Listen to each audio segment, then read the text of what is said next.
Astaghfirullah. Assalamualaikum warahmatullahi wabarakatuh. Waalaikumsalam warahmatullahi. Alhamdulillah, wassalatu wassalamu ala rasulillah wa ala alihi wa sahbihi wa mawalah wa la hawla wa la quwata illa billahi wa ba'du. Alhamdulillah, segala puja dan puji hanya milik Allah subhanahu wa ta'ala. Salawat dan juga salam kita hadiahkan kepada Rasul kita Nabi besar Muhammad sallallahu alaihi wa ala alihi wasallam. Pembahasan di malam hari ini, kalau minggu yang lalu kita membahas tentang kenikmatan sorga, maka malam ini sebaliknya kita akan bicara soal kengerian dan juga dahsyatnya neraka.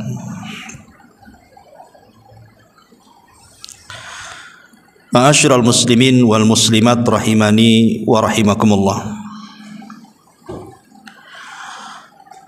Bicara neraka adalah bicara tentang rukun iman. Karena di antara rukun iman adalah iman dengan hari akhir. Salah satunya beriman dengan neraka.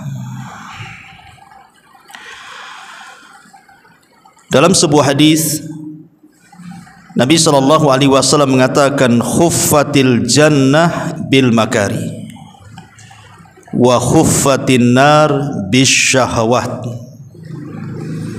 Sorga itu dikelilingi dengan perkara-perkara yang dibenci manusia, tapi neraka itu justru dikelilingi dengan perkara-perkara yang disukai manusia.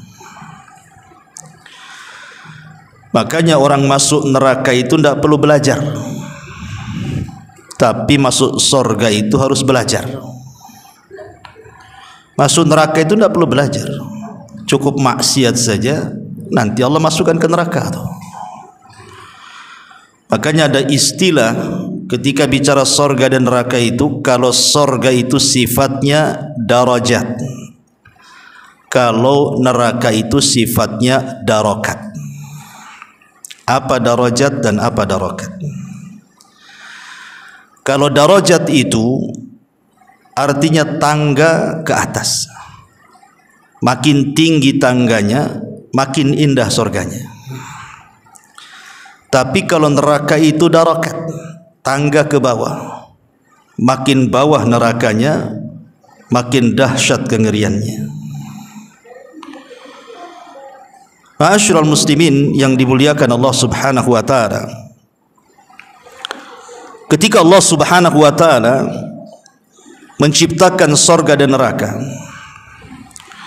sebagaimana diriwayatkan di dalam beberapa riwayat, di antaranya Imam Muslim dan yang lainnya. Jadi Allah memerintahkan Jibril untuk melihat sorga. Maka Jibril pun kemudian berangkat ke sorga.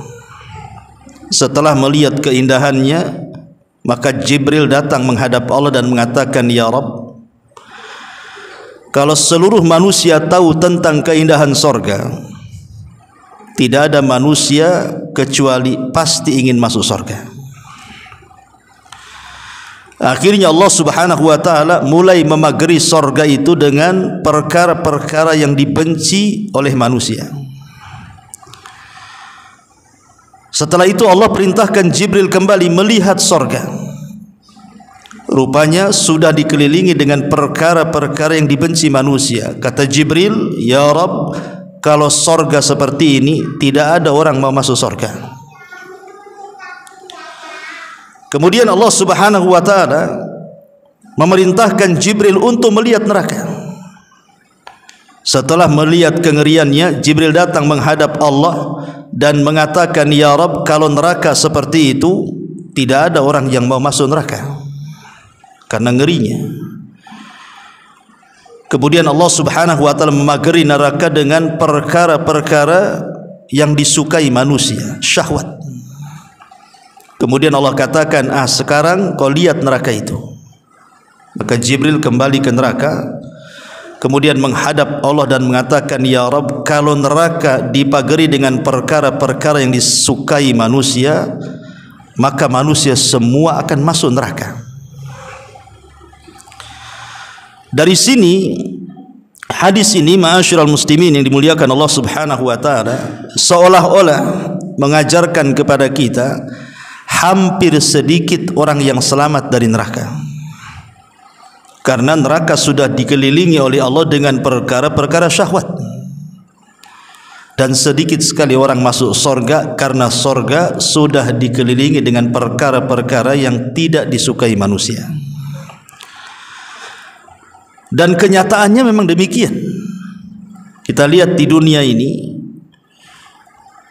sudah jelas-jelas bahwa jalan menuju sorga itu diantaranya melaksanakan sholat 5 waktu. Pertanyaannya, dari orang-orang yang mereka mengaku Islam, berapa banyak orang yang melaksanakan sholat 5 waktu bagi laki-laki ke masjid? Sedikit. Apalagi di kampung-kampung kan begitu. Semua orang tua di masjid itu. Anak-anak mudanya kemana? Jangan di kampung, di Batam kurang lebih juga. Tapi kalau untuk perkara hura-hura, buat aja konser musik, undang artis dari Jakarta, nggak diundang pun datang. Celakanya paling depan pula dia. Kalau urusan-urusan yang seperti itu nggak diundang pun datang. Itulah menunjukkan bahwa neraka itu dikelilingi dengan perkara syahwat dan sorga itu dikelilingi dengan perkara-perkara yang dibenci. Aneh gitu ya. Padahal sorga itu sudah dijelaskan kenikmatannya dalam Al-Quran, dalam hadis Nabi, masih kurang tertarik pula manusia. Dan neraka pula sudah dijelaskan kengeriannya dan azabnya, kok mau masuk pula? Bahkan ada yang sesumbar pula, ndak apa-apa saya masuk neraka biar ketemu artis-artis Hollywood, katanya. Lah, ada pula ngomong-ngomong kayak gini nih. Dia nggak tahu bahwa dicelupkan sekali neraka itu menghilangkan kenikmatan satu dunia. Ma'asyiral muslimin yang dimuliakan Allah Subhanahu wa taala, yang jelas pada akhirnya apabila manusia sudah diselesaikan semuanya oleh Allah Subhanahu wa taala, maksudnya diselesaikan hisabnya, maka manusia itu di akhirat itu cuman terbagi 2 kelompok saja. Manusia itu hanya terbagi 2 kelompok saja. Kelompok yang pertama yang disebut dengan ashabul jannah, dan yang kelompok kedua disebut ashabun nar. Itu akhir perjalanan manusia.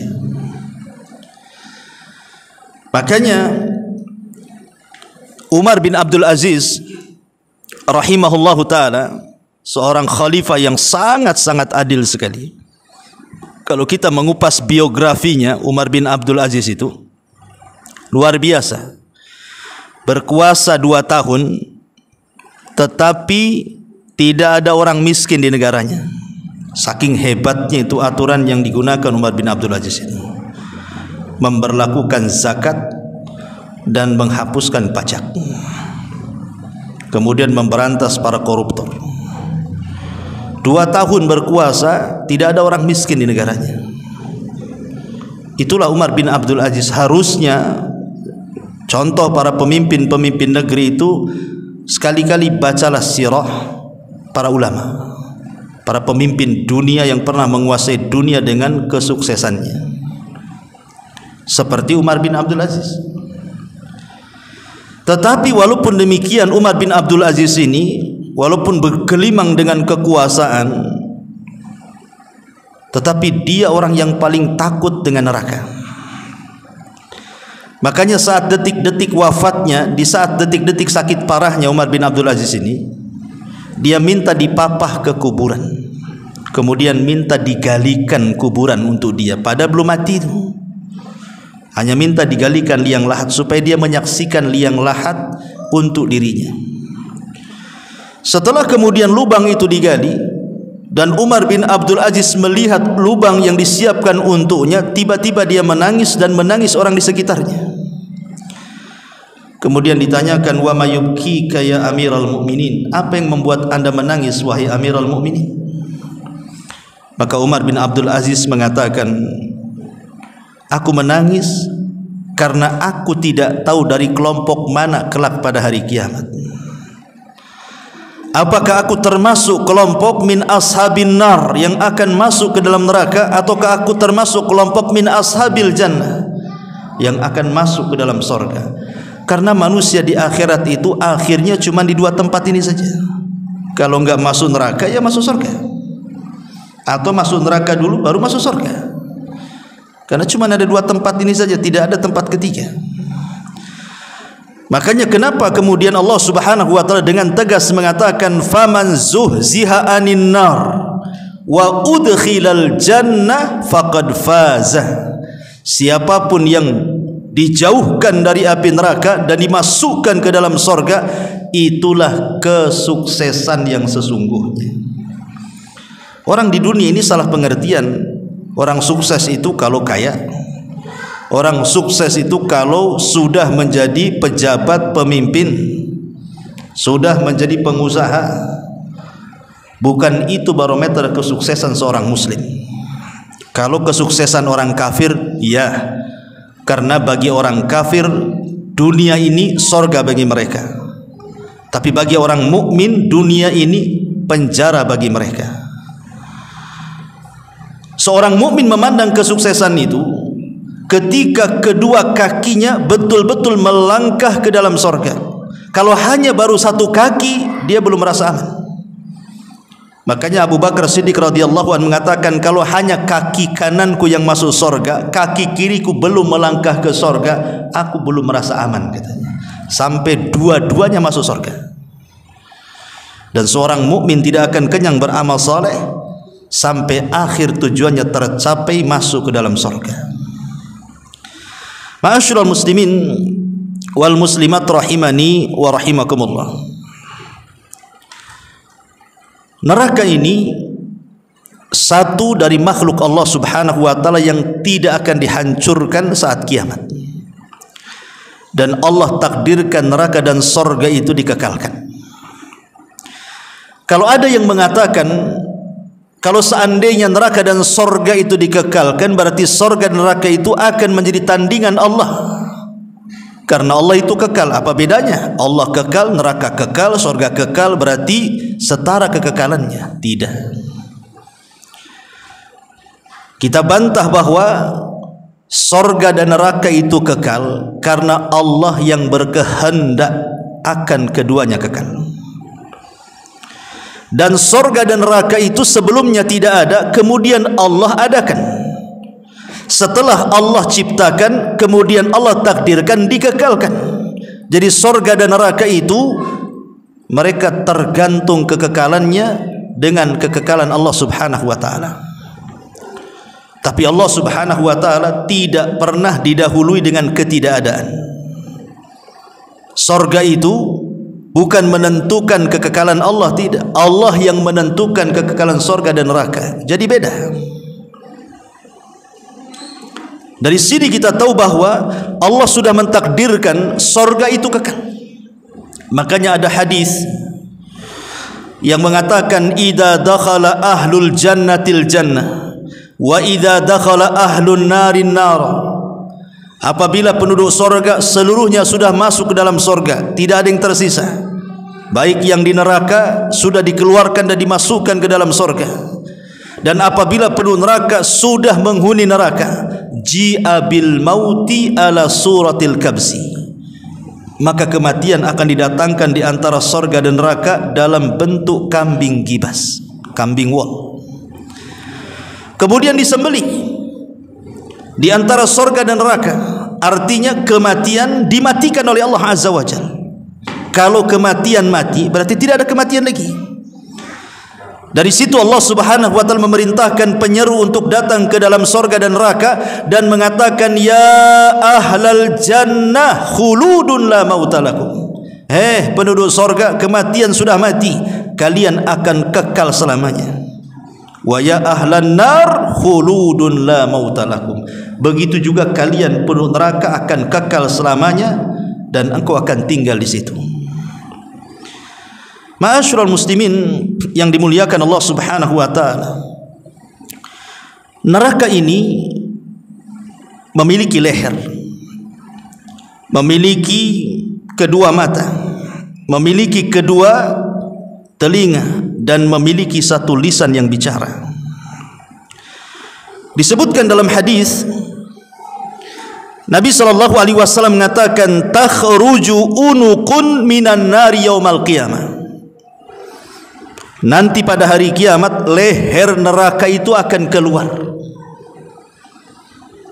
Jadi manusia-manusia yang ada di padang mahsyar itu, mereka akan menyaksikan leher neraka itu keluar mendekat mereka, siap untuk mencaplok satu persatu yang berhak diambilnya. Kemudian kata Nabi SAW, laha ainani tubsiran. Dan dalam leher neraka itu terdapat dua mata yang akan memandang tajam kepada siapa yang akan diambilnya. Wa udhunani tasma'an, dan memiliki dua telinga yang akan mendengar. Walisan yantik, dan memiliki lisan yang akan bicara.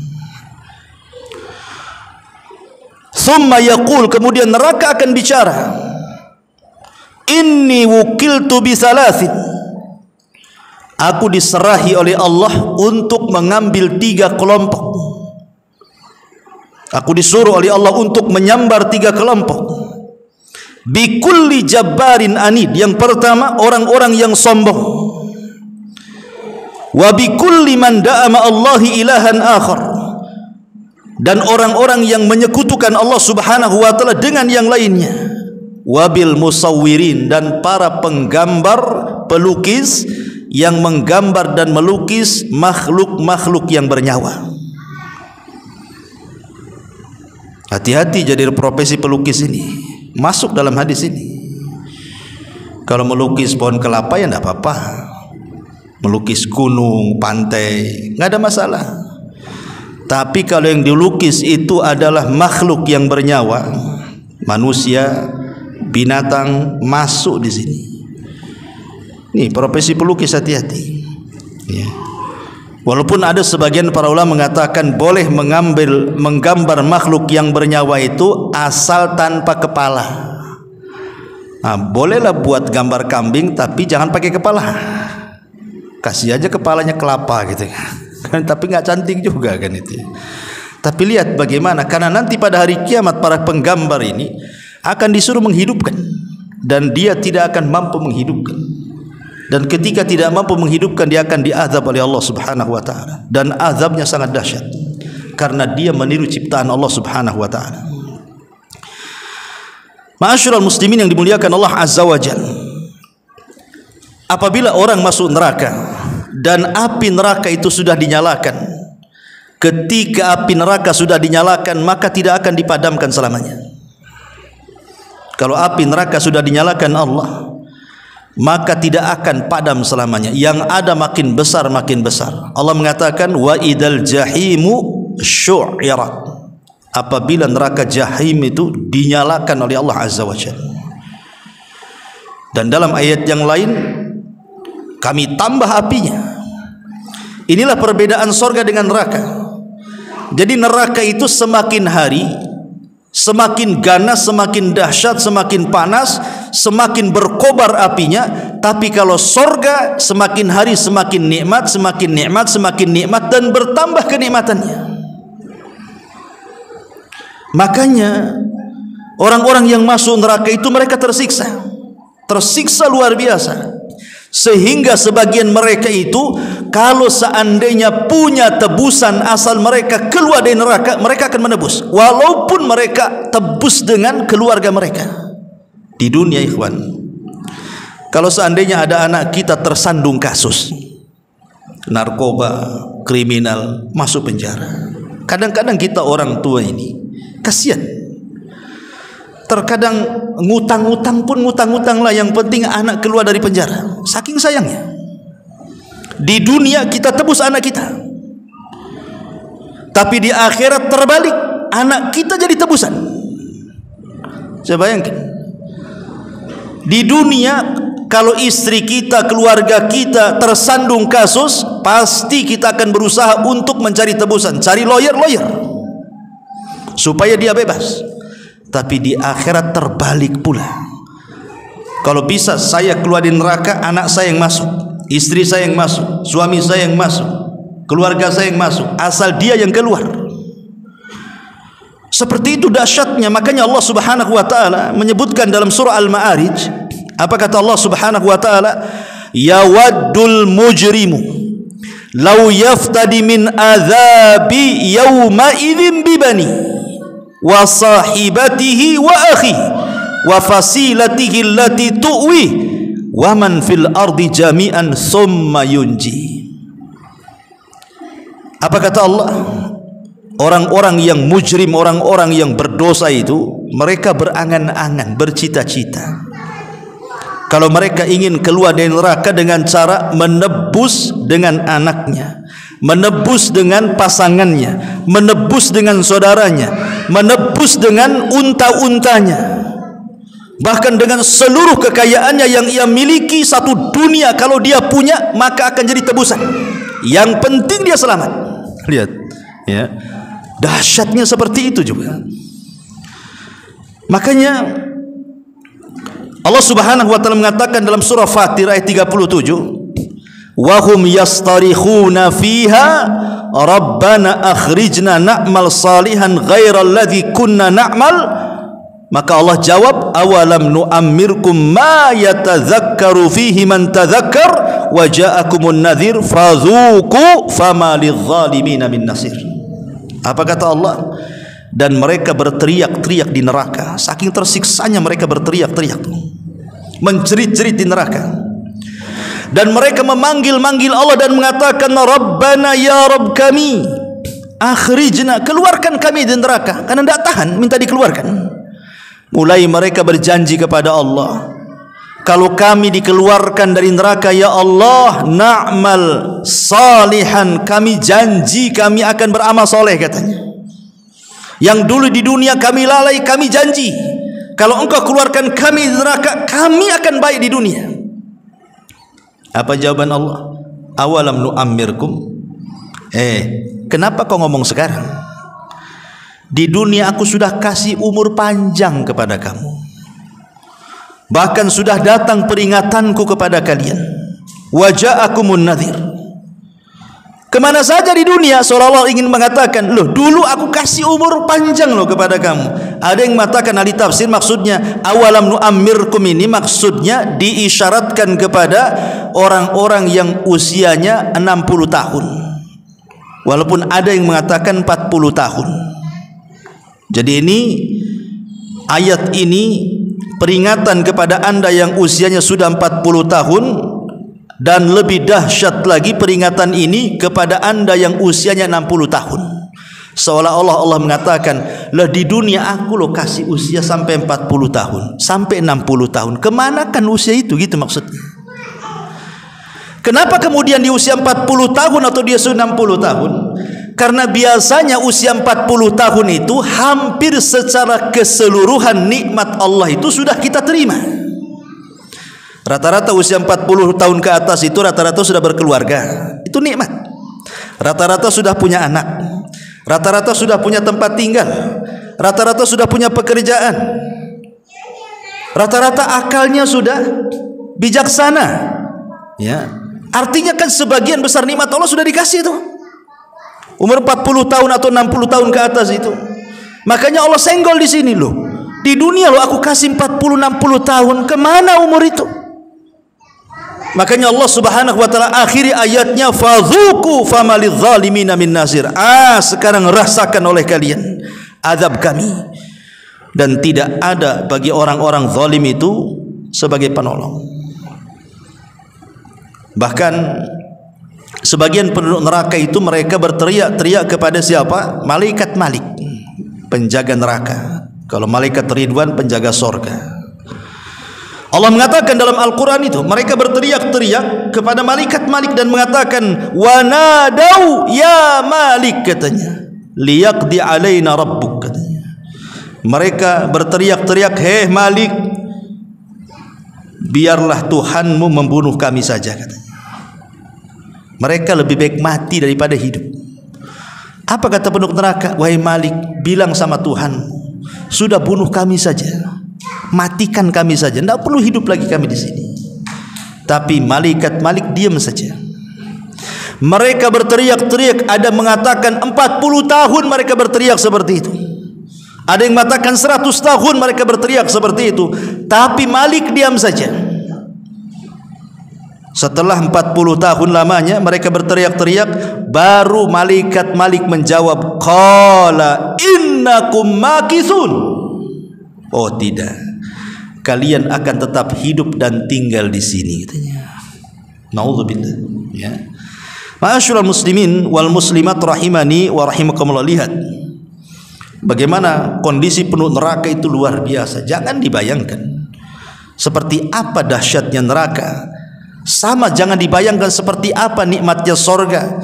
Ketika Nabi SAW mengatakan, a'dadtu li ibadis salihin ma la ainun ra'at wa la udhunun sami'at wa la khatara ala qalbi bashar.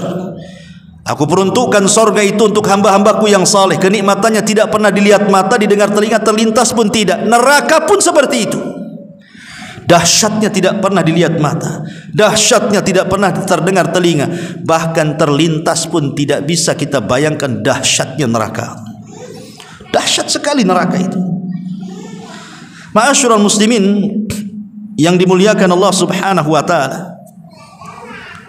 Apalagi kalau lihat kita menghitung satu hari di neraka dengan hitungan waktu di dunia, itu lebih mengerikan lagi.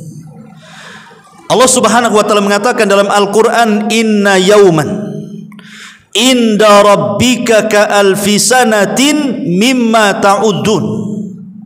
Satu hari kehidupan akhirat bila dibandingkan kehidupan dunia itu sama dengan 1000 tahun. Jadi kalau seandainya Allah takdirkan, na'udzubillah lah, kita berlindung kepada Allah, mudah-mudahan kita tidak masuk neraka. Tapi kalau seseorang Allah takdirkan masuk neraka, kemudian diazab satu hari saja, berarti seolah-olah dia diazab di dunia ini 1000 tahun lamanya. Satu hari diazab di neraka sama dengan 1000 tahun diazab di dunia. Itulah dahsyatnya, ya. Yang demikian ini pun tidak buat takut orang juga. Baru sudah jelas-jelas kan, kalau orang merenung neraka itu harusnya takut neraka.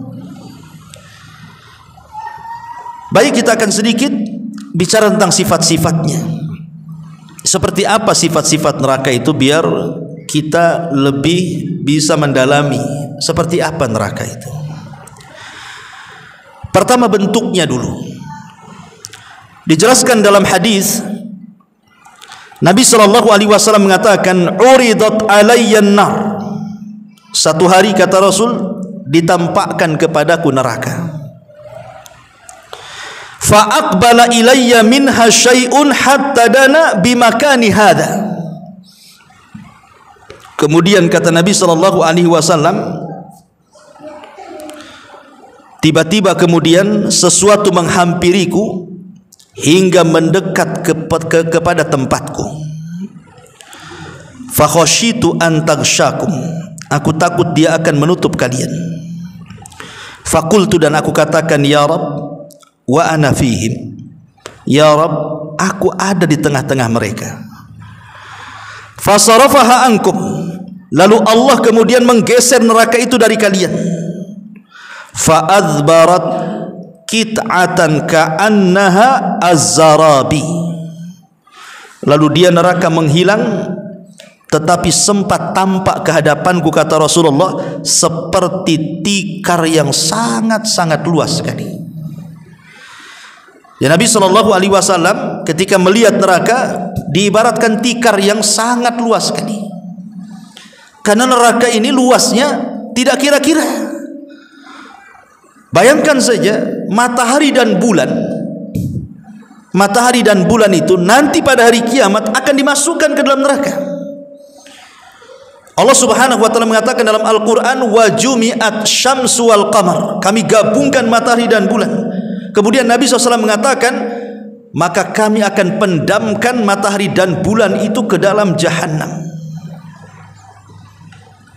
Bumi kalau dibandingkan dengan matahari ribuan kali lipat besarnya matahari itu dimasukkan ke dalam neraka. Berarti kan nerakanya besar sekali. Kalau ada orang bertanya, lah apa salahnya matahari? Apa salahnya bulan? Kenapa kemudian kedua makhluk itu dimasukkan ke dalam jahanam? Apakah matahari bermaksiat kepada Allah? Apakah bulan bermaksiat kepada Allah kemudian dimasukkan ke dalam neraka? Bukan itu tujuan Allah. Matahari itu tidak pernah bermaksiat kepada Allah. Begitu juga bulan. Yang bermaksiat kepada Allah itu hanya jin dan manusia saja. Lalu kenapa keduanya dimasukkan ke dalam jahanam oleh Allah? Allah ingin membantah kepada penduduk neraka. Seolah-olah Allah ingin katakan, hei orang-orang yang di neraka, siapa di antara kalian yang ketika di dunia menyembah matahari dan bulan? Sekarang matahari dan bulan pun bersama kalian di situ. Makanya Allah mengatakan, la ta'budu lisyamsi wala lil qamari wasjudu lillahi alladhi khalaqahunna in kuntum iyyahu ta'budun. La tasjudu lisyamsi wala lil qamar, jangan sujud kalian kepada matahari ataupun bulan, tapi sujudlah kepada yang menciptakan keduanya. Karena nanti pada hari kiamat makhluk yang kalian sujud itu dimasukkan juga ke dalam neraka. Berarti keduanya bukan Tuhan, kalian salah nyembah. Jadi Allah hanya ingin membantah para penyembah matahari dan bulan. Karena di dunia ini masih banyak orang yang menyembah matahari dan bulan. Sejak zaman Nabi Ibrahim sampai sekarang. Nabi Ibrahim pernah datang kepada anak-anak muda para penyembah bintang, bulan dan matahari dan mengatakan, oh jangan-jangan bintang Tuhan saya, jangan-jangan bulan Tuhan saya, jangan-jangan matahari bulan saya. Namanya makhluk itu kadang muncul, kadang tenggelam. Kata Ibrahim, aku gak suka lah Tuhan muncul tenggelam kayak gini, dan aku berlepas dari kesyirikan kalian. Rupanya bukan hanya di zaman Nabi Ibrahim saja para penyembah matahari dan bulan, sampai sekarang ada. Kita lihat kan, ada orang yang kadang-kadang bawa lidi pagi-pagi itu ditengokin ke matahari, gitu ya. Nanti sore pakai lidi lagi. Mereka menyembah ketika terbit matahari dan ketika tenggelamnya. Makanya di situ kata Rasul, jangan sholat. Jangan sholat ketika matahari terbit dan ketika matahari tenggelam, karena disitulah muncul dua tanduk setan. Kalau ingin sholat matahari terbit, biarkan meninggi satu tombak ke atas. Disitulah boleh kita sholat syuruk namanya. Yang kata Nabi SAW, kalau kita sholat subuh tidak beranjak dari tempatnya, kita zikir dan baca Quran sampai matahari terbit, biarkan dia meninggi satu tombak, lakukan 2 rakaat syuruk, maka pahalanya sama dengan haji dan umrah secara sempurna. Karena kita tidak boleh menyembah matahari dan bulan itu, biarkan dia meninggi dulu. Karena kalau kita sholat di waktu matahari terbit, berarti kita sama sholat di waktu dengan para penyembah matahari. Biarkan mereka nyembah, kita bukan menyembah mereka, kita menyembah Allah Subhanahu wa ta'ala. Jadi bentuk neraka kata Rasul seperti tikar yang luas. Kemudian juga bagaimana kedalamannya. Nabi SAW pernah duduk-duduk dengan para sahabat. Tiba-tiba ada suara menggelegar, dar gitu ya. Jadi Nabi SAW bertanya kepada para sahabat, kalian dengar suara itu? Kata sahabat, kami dengar wahai Rasul. Tahukah kalian suara apa itu? Sahabat mengatakan, Allah wa Rasuluh alam, kami tidak tahu wahai Rasul, Allah dan Rasul yang tahu. Maka Nabi SAW mengatakan, hadza hajarun rumiya bihi fin nari mundu sab'ina kharifah falahu wa yahwi fin naril an hinan taha ila qa'riha, kata Rasul. Itu batu sebesar unta yang dilempar ke dalam jahanam. Sudah 70 tahun batu itu melayang-layang, sekarang sudah sampai di dasarnya. Artinya kedalaman neraka itu, kalau kita lempar batu sebesar unta, setelah 70 tahun baru sampai di dasar jahanam itu. Itu kedalamannya itu. Coba bayangkan kalau kita naik ke gunung saja yang sangat tinggi, jangan ke gunung lah. Pamannya ada hotel yang di Nagoya itu yang tinggi itu. Naik ke atas, nengok ke bawah tuh. Kalau orang tak terbiasa ketinggian, udah gemetar tuh, udah darah berhenti semua, udah takut kita. Lah gimana orang yang kemudian kepleset dari titian sirat itu kemudian masuk ke dalam neraka itu? Dia baru sampai di neraka itu 70 tahun, bayangkan. Lah itu kedalamannya itu. Ngeri itu neraka itu, ya. Kemudian juga ada pun panasnya. Nabi SAW mengatakan, narukum juz'un min sab'ina juz'an min nari jahannam. Api kalian di dunia ini itu hanya satu bagian dari panasnya api neraka yang ada dari 70 bagian. Dalam riwayat 100 bagian. Jadi api di dunia itu hanya satu bagian dari 70 bagian. Dalam riwayat 100 bagian. Yang satu bagian saja, lihat, bisa membakar loh. Api di dunia saja yang sekarang kita saksikan, kalau ada kebakaran itu, mendekat aja kita tidak mau. Kadang-kadang mendekat padahal jauh jaraknya. Kalau ada angin itu hembusan panasnya luar biasa tuh. Jadi satu bagian saja yang Allah ambil dari neraka kemudian disimpan di dunia itu, kalau mau bakar dunia itu sudah cukup tuh. Gimana kalau seandainya yang satu bagian digabungkan menjadi 70 bagian atau dalam riwayat 100 bagian, panasnya seperti apa itu? Kan ngeri itu, ya. Makanya kemudian Rasul mengatakan api kalian itu hanya satu bagian dari 70 bagian api Jahannam. Ini panasnya. Kemudian bagaimana naungannya? Di dunia kadang-kadang ada awan, dan itu bisa menghalangi cahaya matahari ke kepala kita kalau ada awan itu kan. Atau mungkin ada mendung sehingga kita tidak terlampau panas matahari ke kepala kita ini. Padahal dalam teori fisika, matahari dari kepala kita itu sangat jauh. Kalau boleh dikata hanya bisa dihitung dengan kekuatan cahaya. Tetapi dengan kuasa Allah Subhanahu wa taala, Allah letakkan matahari itu di porosnya. Kalau seandainya matahari ini keluar dari porosnya, kemudian menjauh dari bumi, beku bumi. Tapi kalau matahari keluar dari porosnya, tiba-tiba mendekat ke bumi, terbakarlah bumi itu.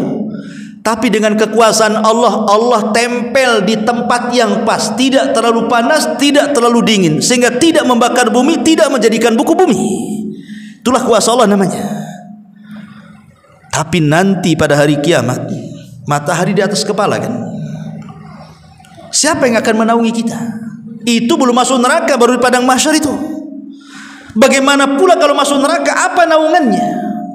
Maka Allah Subhanahu wa taala mengatakan dalam surah Al-Mursalat ayat 29 sampai 31. Allah mengatakan intaliqu ila ma kuntum bihi tukadzibun.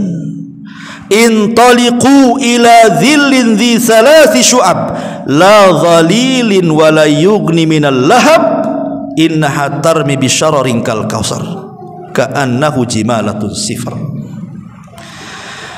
Dikatakan kepada mereka orang-orang yang berhak masuk neraka itu, pergilah kalian kepada azab Allah Subhanahu wa taala. Wahai para pendusta-pendusta, pergilah kalian akan mendapatkan naungan yang mempunyai 3 cabang, yang tidak melindungi dan tidak pula menolak nyalanya api. Sesungguhnya neraka itu melontarkan bunga-bunga api besar dan setinggi istana, seolah-olah ia iring-iringan unta yang kuning, kata Allah. Lihat. Jadi sudah tidak ada naungan, di atas itu api gitu ya. Kalau saya boleh analogikan seperti ini ibu bapak ya, ibu saya kurung di gubuk ya. Gubuknya ini tidak terlalu tinggi, mungkin 2 meter lah tingginya. Tidak ada plafon, hanya pakai seng saja. Kemudian matahari lagi terik-teriknya tuh, sehingga menyengat seng itu. Kita aja dalam gubuk itu pengen keluar tuh, kayak di sauna aja jadinya kan. Itu logika sederhana tuh. Itu belum pakai api, baru panasnya seng saja kita udah nggak tahan tuh. Jangan lagi cerita itu di rumah saja, kalau nggak ada seng, ada kipas, dah haredang aja kita kan, maunya keluar saja. Lah ini gimana kalau seandainya naungannya bukan seng, langsung api pula di atas tuh, dan api itu sebesar-besar istana pula, kan ngeri sekali neraka ini kan. Nah, itu naungannya tuh. Adapun anginnya, Allah Subhanahu wa taala mengatakan wadhillim min yahmum la baridin wala karim. Adapun anginnya yang akan bertolak itu min samumin wa hamim, akan datang angin yang sangat panas dan air panas yang mendidih, dan dalam naungan asap yang hitam, tidak sejuk dan tidak menyenangkan, kata Allah. Kalau ada angin di dunia masih enak lah kita, namanya panas dalam rumah, keluar ada angin kan enak tuh. Tapi neraka itu anginnya hawa panas. Ibaratnya kita duduk di sini, di situ ada kebakaran. Tiba-tiba ada angin, kemudian apinya, panasnya itu menerpa kita. Seperti itulah kondisi neraka. Ya kalau kebakaran sebentar aja bisa padam loh. Neraka siapa yang madamkan? Makanya saya katakan dari awal, kalau sudah dinyalakan tidak akan padam. Justru nyalanya akan makin besar, makin besar, makin besar. Menakutkan neraka itu. Adapun suaranya seperti apa? Allah mengatakan dalam surah Al-Furqan ayat 12, idza ra'aitahum min makanin ba'id sami'u laha taghayyudan wa zafira. Apabila neraka itu melihat mereka dari tempat yang jauh, maka mereka neraka itu akan menggeram, sehingga penduduk neraka itu mendengar geramannya dan suara nyala apinya. Dalam ayat yang lain, idza ulqu fiha sami'u laha sahiqa wa hiya tafur. Apabila mereka dilemparkan ke dalam neraka, mereka mendengar suara neraka yang sangat mengerikan, sedang neraka itu membara-bara apinya. Kadang kita lagi duduk saja, ibu bapak yang dimuliakan, ada suara geluduk, kalau bahasa Sunda, bahasa apa ya geluduk gitu ya, petir lah kan gitu ya, suara petir besar sekali sampai kaca gemetaran. Kadang-kadang kita aja ketakutan tuh, baru suara geluduk tuh udah gemetar kita rasanya. Lah ini suara neraka, coba bayangkan, apa nggak gemetar orang-orang di dalamnya itu? Ha, itulah kengeriannya. Adapun khazanatuha, para penjaganya, Allah Subhanahu wa taala mengatakan alaiha malaikatun ghiladun shidadun la ya'sunallah ma amarahum wa yaf'aluna ma yu'marun. Penjaga-penjaga neraka adalah malaikat-malaikat yang sangat kasar lagi sangat keras sekali. Kita saja ada tetangga yang kasar itu kita tidak suka. Ada satu tetangga aja kasar mulutnya sama kita, apalagi sampai mencela, mencaci maki, rasanya kita mau pindah dari situ. Hari-hari kita dimaki-maki malaikat, coba yang di neraka itu. Gimana rasanya? Itu bukan hanya siksa badan, sak batin-batin kena tuh, mental kena. Adapun pintu-pintunya, Allah mengatakan laha sab'atu abwabin likulli babin minhum juz'um maksum. Dan neraka itu memiliki 7 pintu. Saya sudah katakan kemarin waktu cerita surga, berapa pintu surga? 8. Berapa pintu neraka? 7. Kenapa pintu surga dilebihkan? Harusnya samakan aja lah, pintu neraka 7, surga 7. Ini pula surga dilebihkan 1, pula 8. Rupanya ada hikmah di situ. Kenapa pintu surga 8? Kenapa pintu neraka 7? Allah ingin menunjukkan kepada hambanya bahwa rahmat Allah itu lebih luas dibandingkan murkanya. Allah itu lebih luas kasih sayangnya kepada kita dibandingkan kemarahannya. Maunya Allah itu kita masuk surga semuanya, tapi kita pula yang memilih neraka. Tetapi ingat bahwa orang masuk neraka itu bukan karena kezaliman Allah. Orang masuk neraka itu karena keadilannya. Tapi orang masuk surga bukan karena keadilan Allah, tapi orang masuk surga itu karena rahmat Allah. Itulah bedanya. Jadi kalau orang masuk surga karena rahmat, orang masuk neraka karena keadilan. Apa maksudnya? Dan apa bedanya rahmat dengan keadilan? Orang masuk surga karena rahmat itu karena kalau seandainya kita mau membeli surga tidak akan kebeli. Bagaimana caranya untuk membeli surga? Dengan pahala yang kita kumpulkan dari bayi sampai kita mati, nggak akan kebeli. Surga itu nggak akan kebeli. Bagaimana akan kebeli? Modal kita cuma 60 tahun dapat pahala, kemudian kita masuk surga selamanya pula dinikmatkan di situ. Kan nggak imbang namanya, nggak banding. Makanya di zaman Bani Israel ada orang yang sok-sok jago karena dia tidak pernah maksiat di dunia, dia beramal soleh selama 70 tahun. Tidak pernah maksiat memang orang ini. Dia di tempat ibadahnya saja sampai mati. Tiba-tiba dipanggil oleh Allah untuk berdiri di pintu surga. Kemudian Allah mengatakan, udkhulil jannah bi rahmati, masuk kau ke dalam surga dengan rahmatku. Kata orang ini mengatakan, oh tidak bisa. Yang masuk surga karena rahmatmu ya Rabb itu kalau dia maksiat. Kemudian kau ampuni, kau berikan rahmat, masuklah dia dengan surga dengan rahmatmu. Lah akulah tidak pernah maksiat. Macam mana aku masuk surga dengan rahmatmu? Aku ingin masuk surga dengan amalanku, katanya. Kata Allah, baik. Kalau begitu berapa amalanmu? Hitung. Dihitung amalan dia sejak dia lahir sampai mati. Rupanya pahala yang ia miliki tidak sebanding dengan satu nikmat Allah saja yang Allah berikan kepada dia, berupa penglihatan. Karena dia takut tak masuk surga, akhirnya dia nyerah. Ya sudah ya Rabb, masukkan aja aku dengan rahmatmu daripada tak masuk, kan gitu. Ya.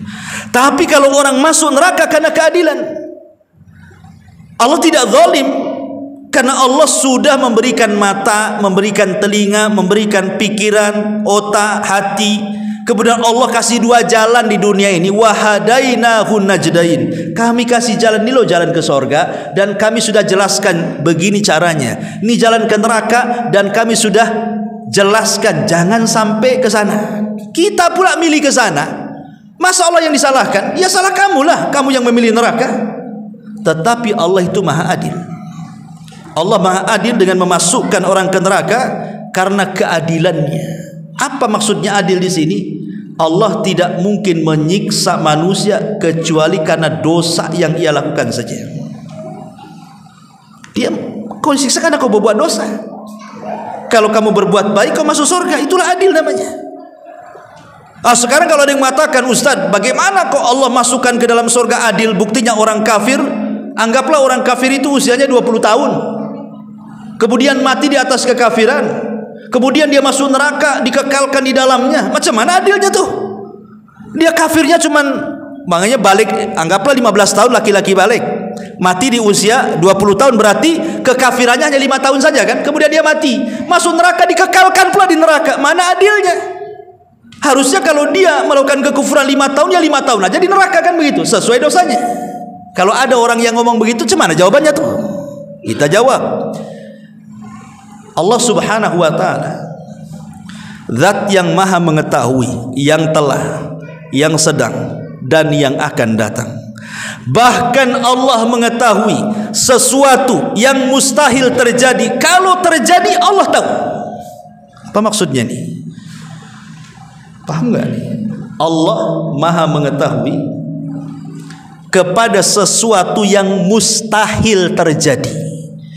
Kalau terjadi Allah tahu. Orang kafir masuk neraka. Kemudian orang kafir ini kalau dikeluarkan dari neraka, dikembalikan ke dunia, mustahil atau mungkin? Mustahil. Dunianya sudah hancur. Tapi okelah, dunia Allah bentuk lagi. Orang kafir yang sudah masuk neraka, aku angkat kau, aku balikan ke dunia. Itu namanya sesuatu yang mustahil terjadi. Kalau terjadi, kita anggap angan-angan aja kalau terjadi. Ya, okelah, kita bentuk lagi dunia. Kami angkat kau dari neraka, letakkan lagi di dunia. Apa kata Allah? Lau'adu, apa namanya dalam Al-Quran itu, seandainya mereka dikembalikan ke dunia, lau'adu la ruddu tentu mereka akan kembali kepada kekufuran mereka. Lau adu laruddu, kalau mereka kembali pasti kufur lagi, dan Allah tahu itu. Allah yang mengatakan lau adu laruddu limanuhu anhu, kalau mereka dikembalikan ke dunia pasti kufur lagi. Jadi apa gunanya dikembalikan ke dunia kalau kufur lagi? Ya sudahlah, kau kekal aja di neraka, gitu maksudnya. Karena orang-orang kafir itu memang begitu wataknya.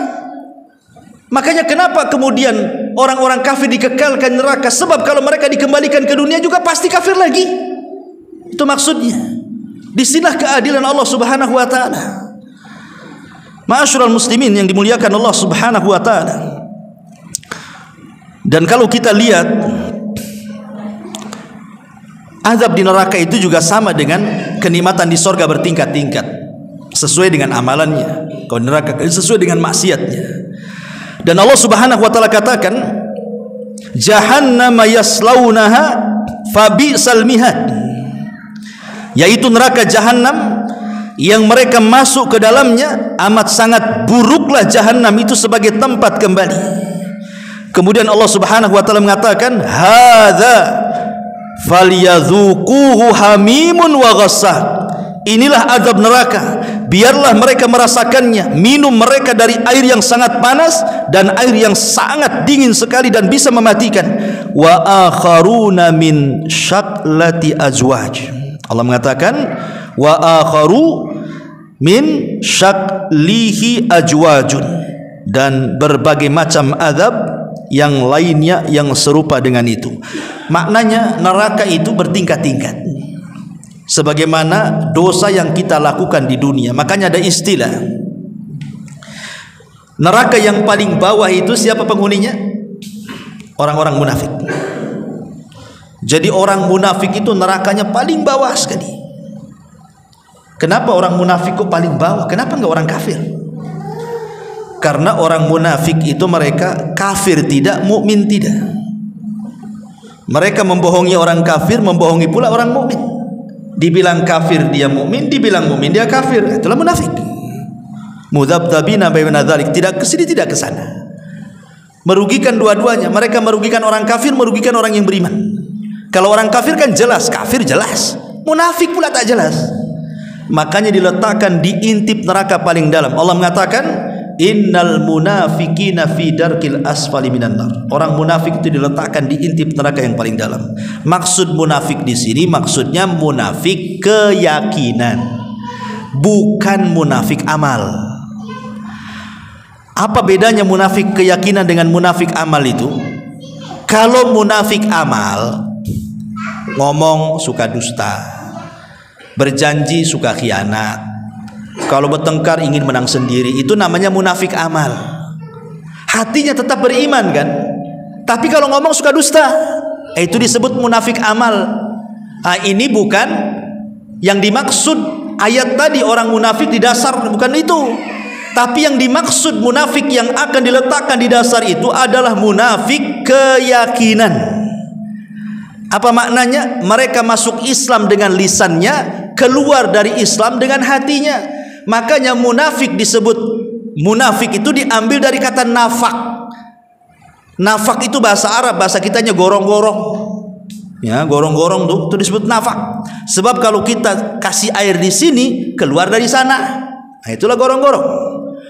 Seolah-olah masuk Islam dari sini, keluar Islam dari sana. Gitulah munafik itu. Makanya disebut munafik karena diambil dari nafak. Ya. Masuk Islam dengan lisannya, zahirnya nampak Islam, hatinya benci dengan Islam. Jadi masuk Islam dengan lisannya, keluar dengan hatinya. Makanya definisi munafik itu menampakkan Islam dan menyembunyikan kekafiran. Mereka lah orang-orang yang disebut dengan orientalis namanya.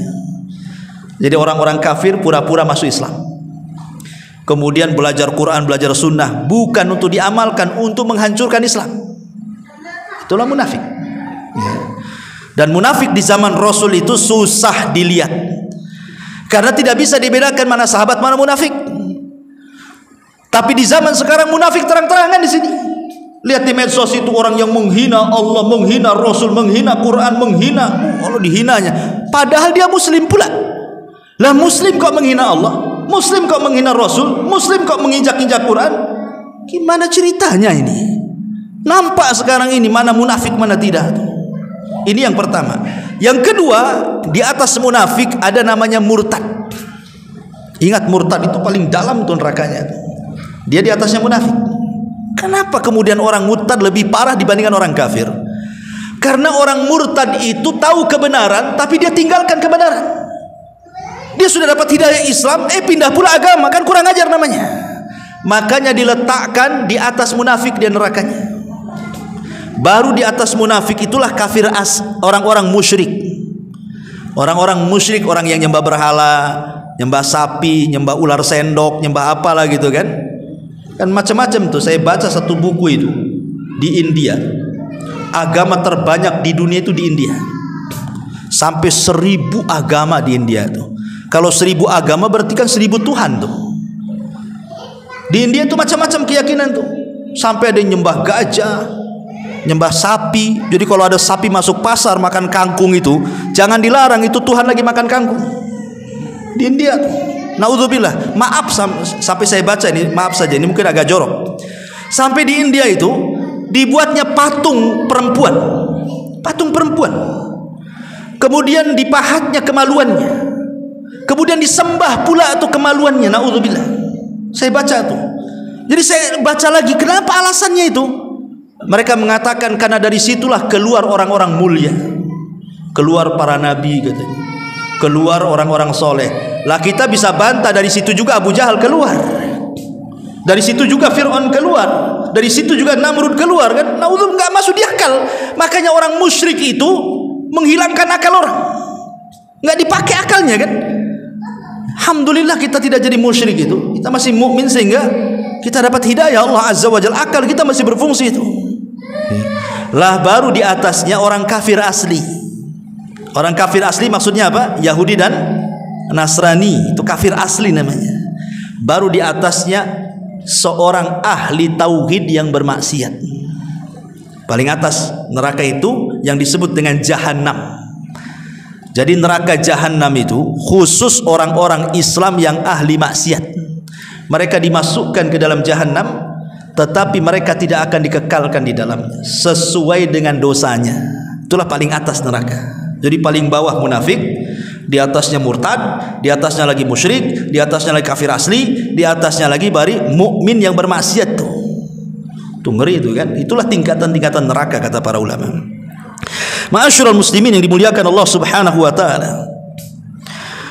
Disebutkan dalam sebuah ayat,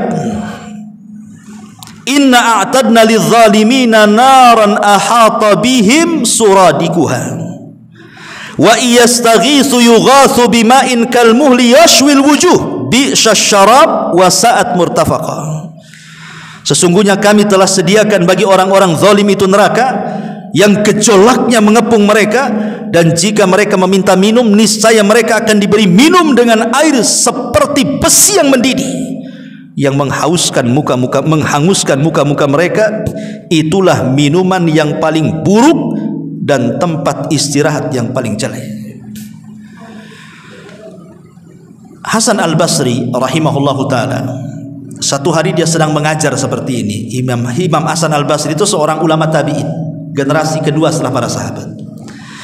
Jadi ada murid-muridnya datang membawa air mineral kayak gini lah, air mineral. Ini Israel apa Palestina? Ini Palestina. Jadi ada murid-muridnya, dia bawa air mineral, air bersih, dan dikatakan silahkan wahai imam, minumlah. Jadi Imam Hasan Al-Basri memandang air itu, tiba-tiba menangis. Jadi muridnya merasa bersalah. Apa salah saya? Saya kan hanya ngasih minuman supaya guru saya minum air mineral, air putih. Kenapa pula dia menangis gara-gara melihat air gitu? Jadi ditanyakan kepada Imam Hasan Al-Basri itu, wa mayubkika ya imam, apa yang membuat anda menangis wahai imam? Masa gara-gara mandang air juga menangis katanya. Apa kata Imam Hasan Al-Basri? Dia mengatakan, tadzakartu umniyata ahlin nar.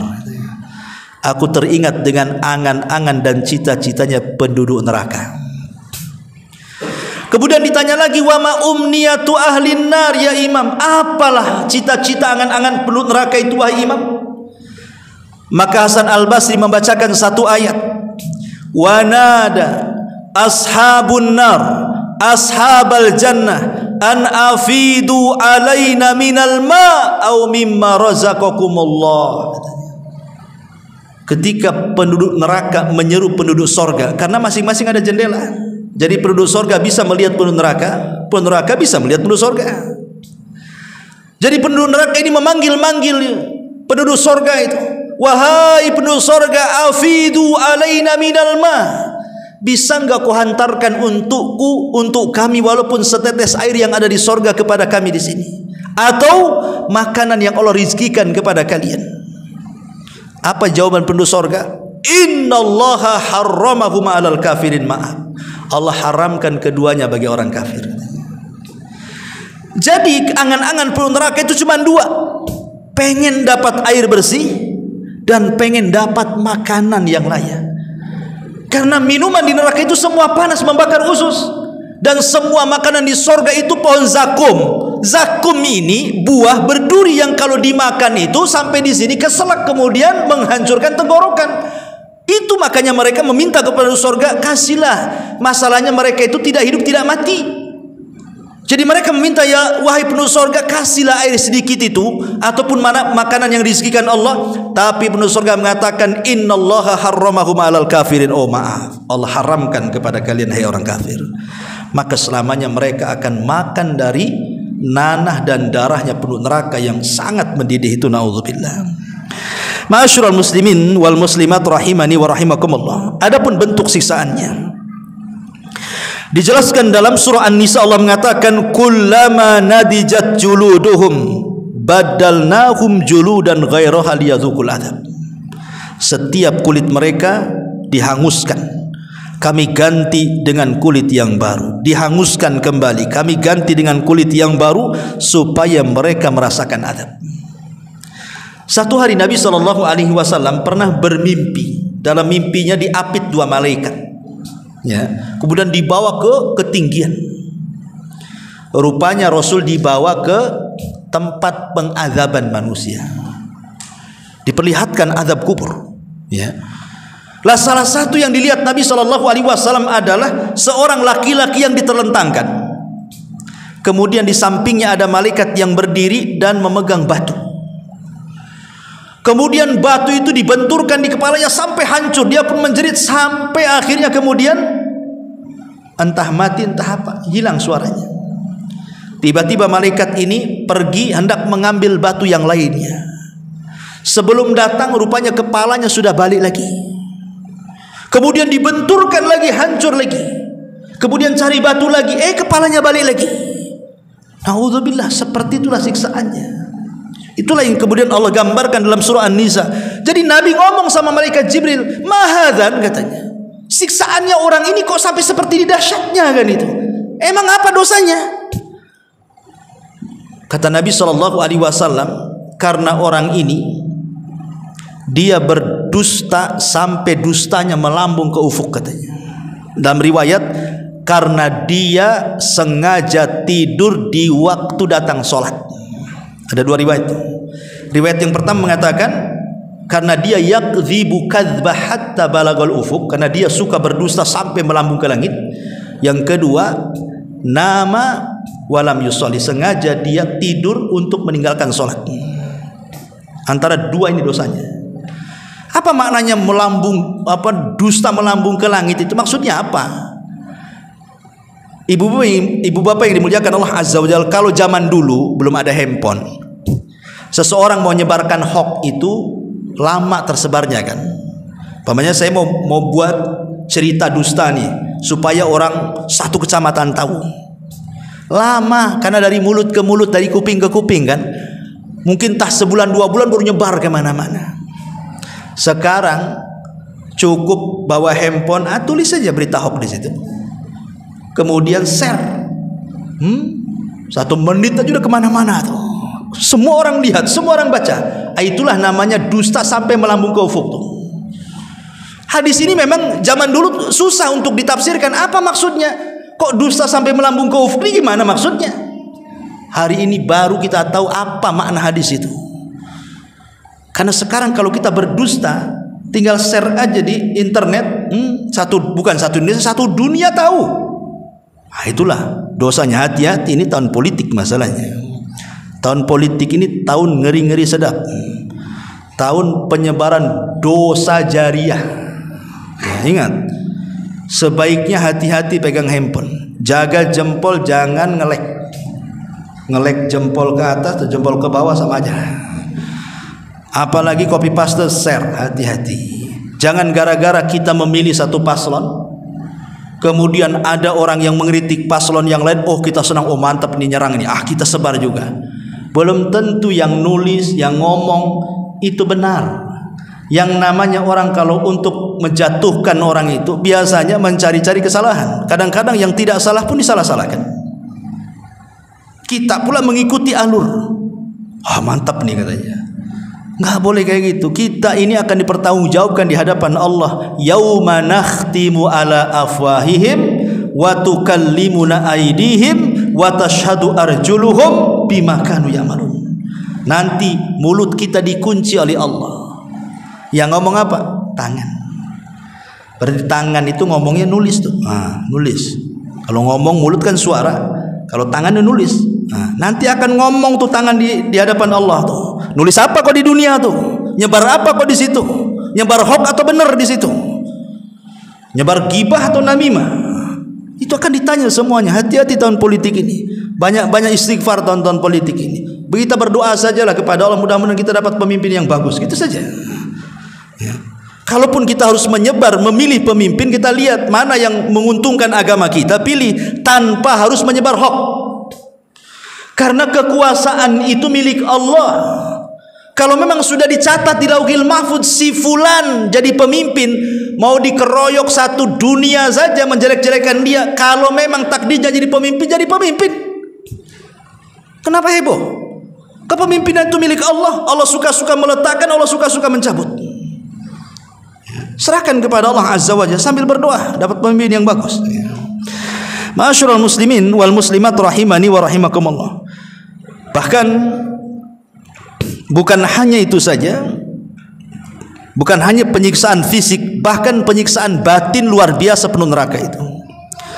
Disebutkan di dalam Al-Qur'anul Karim, wa angdir yaumal hasrata id qudiyal amru, dan berilah mereka peringatan tentang hari penyesalan, yaitu ketika perkara telah diputuskan oleh Allah Azza wa Jalla.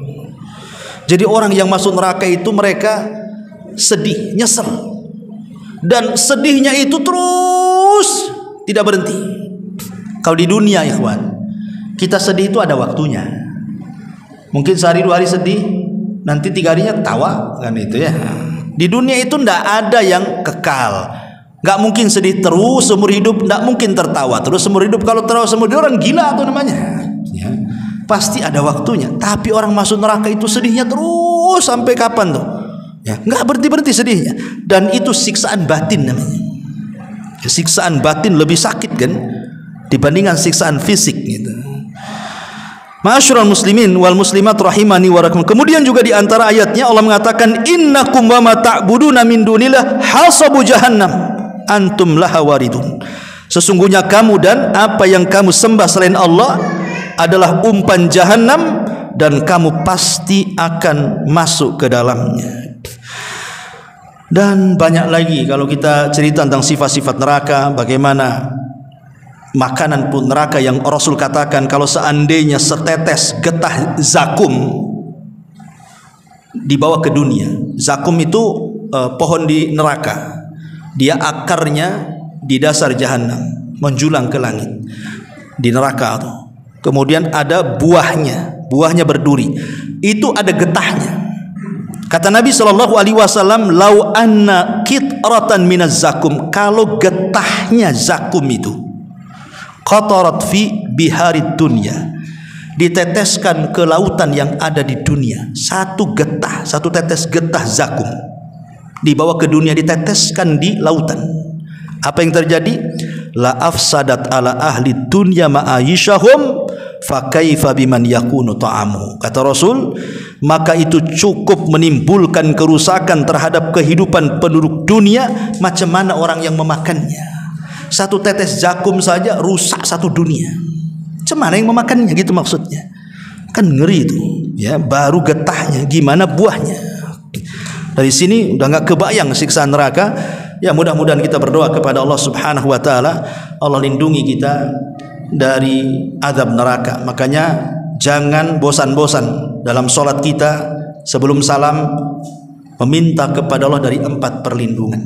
Allahumma inni a'udzubika min adzabi jahannam wa min adzabil qabri wa min fitnatil mahya wal mamat wa min syarri fitnatil masihi dajjal. Sebelum salam kita meminta kepada Allah 4 perlindungan. Salah satunya dari azab jahannam. Karena orang kalau sudah masuk jahannam, jangan berangan-angan ingin masuk neraka. Orang bodoh berangan-angan ingin masuk neraka itu. Harusnya kita berangan-angan masuk surga. Kata Rasul, idza sa'altumullaha fas'alul firdaus. Kalau engkau minta surga, jangan minta yang lainnya. Karena itulah kebahagiaan yang hakiki. Sempat saja kita masuk neraka walaupun 1 hari, kita diadab 1000 tahun di dunia. Rasanya seperti apa? Kita masuk penjara saja nggak diapa-apain, cuma dikurung saja dah bosan. Tersiksa kita di situ. Cemana kalau sampai disiksa? Itu mungkin menyakitkan bagi kita. Maka kita berdoa kepada Allah Subhanahu wa taala, Allahumma inni a'udzubika minan nar. Allahumma inni a'udzubika minan nar. Allahumma inni a'udzubika minan nar. Allahumma nas'alukal jannah wa ma qarraba ilaiha min qawli wa amal wa na'udzubika min sakhatika wan nar wa na'udzubika min sakhatika wan nar. Rabbana la tuzigh qulubana ba'da idh hadaitana wa hab lana min ladunka rahmatan innaka antal wahhab. Rabbana atina fid dunya hasanah wa fil akhirati hasanah wa qina adzabannar. Allahumma nas'alukal huda wat tuqa wal afaf wal ghina. Allahumma rabbana hab lana min azwajina wa dhurriyyatina qurrata ayun waj'alna lil muttaqina imama waj'alna lil muttaqina imama. Subhanakallahumma bihamdika asyhadu an la ilaha illa anta astaghfiruka wa atubu ilaik. Allahu ta'ala alam. Assalamualaikum warahmatullahi wabarakatuh.